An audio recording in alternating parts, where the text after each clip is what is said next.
Top quality और consistent performance के लिए सिर्फ सिल्वर पंप नाम याद रखना। અધ્યક્ષતામાં સંકલન સમિતિની બેઠક યોજાઈ। બેઠકમાં કેમિકલયુક્ત પાણી છોડવાનો મુદ્દો પણ ચર્ચાયો હતો। બેઠકમાં દૂષિત પાણીને લઈને જીપીસીબીને સવાલ પૂછવામાં આવ્યો હતો। પ્રદૂષિત પાણીનો પ્રશ્ન મનપાનો છે, અમારી વ્યાખ્યામાં આવતું નથી તેવો જવાબ જીપીસીબી વિભાગ દ્વારા આપવામાં આવ્યો। તપેલા ડાઇંગ મિલો સામે કડક કાર્યવાહી કરવાની માંગ કરી।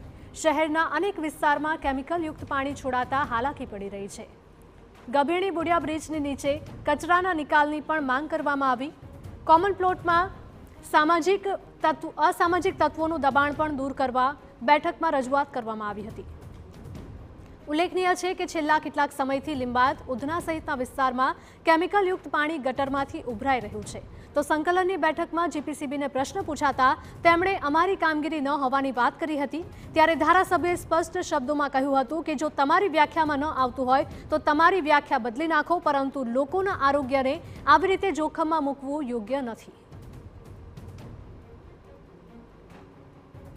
જ્યારે પૂછવામાં આવ્યું ત્યારે જીપીસીબીએ અમને એવું કીધું કે આ તમારા મહાનગરનો પ્રશ્ન છે, આ અમારી વ્યાખ્યામાં યાને કે જીપીસીબીની વ્યાખ્યામાં આવતો નથી। ત્યારે અમારે એમ કહેવું પડ્યું, ભારે હૃદયથી અમારે એમ કહેવું છે કે પ્રજાના હિતમાં અગર જો આ તમારા જીપીસીબીના દાયરામાં ના આવતું હોય, તમારી વ્યાખ્યામાં ના આવતું હોય, તો આપણે સરકારને રજૂઆત કરીને આપણા દાયરાની વ્યાખ્યાને બદલવી જોઈએ।